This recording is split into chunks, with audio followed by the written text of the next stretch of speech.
Welcome back to After Hours Stories with Grandpa Elroy. This time I'm going to tell you the story of Princess Blephany of the Star Elves and the Frogdog People. Please like, share, follow, and subscribe. This is our second comic book series.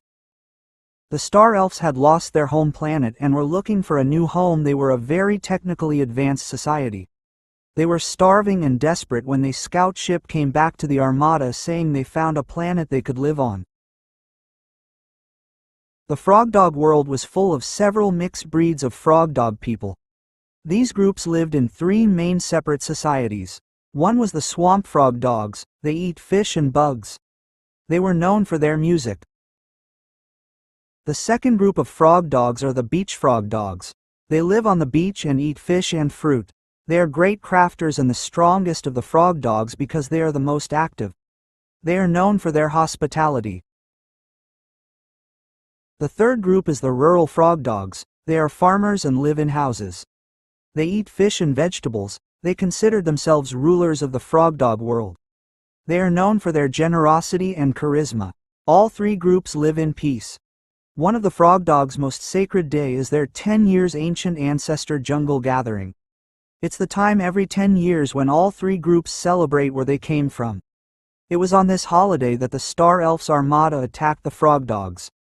The Star Elves took advantage of the Frogdog holiday, capturing over half of the population of the planet at one place and time, then quickly moving to and destroying every village they could find. The Star Elves quickly took control of the Frogdog world. The first thing the Star Elves forced the Frogdogs to build was a prison for all the Frogdog leaders and anyone they thought would cause a problem. Rumors immediately began to spread amongst the Frogdogs of missing people.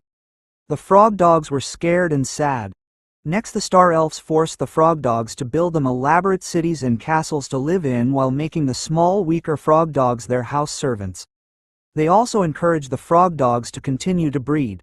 The Frogdogs knew then people were missing.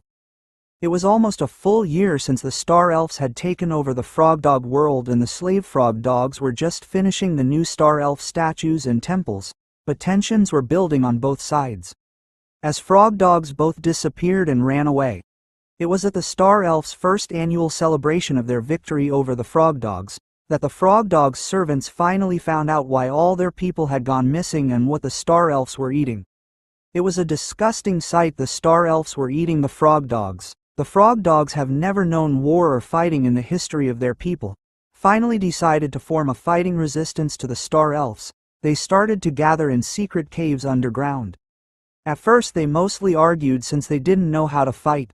That next winter, as the snow started to gather on the Star Elf statues, the Star Elves turned up the pressure on the Frogdogs. They put them in two groups.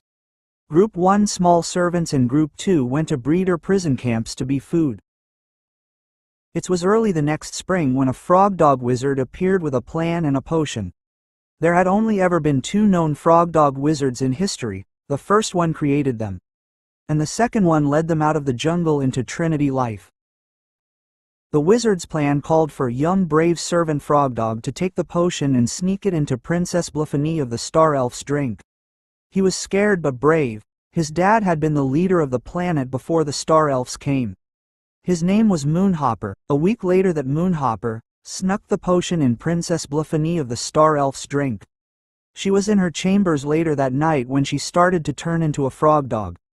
She started to panic and fear overtook Princess Blephany and she started running. She didn't stop running till she was out of the elf city and ran into a young Frogdog in the swamp.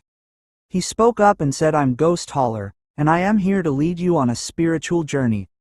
Until then you are one of us."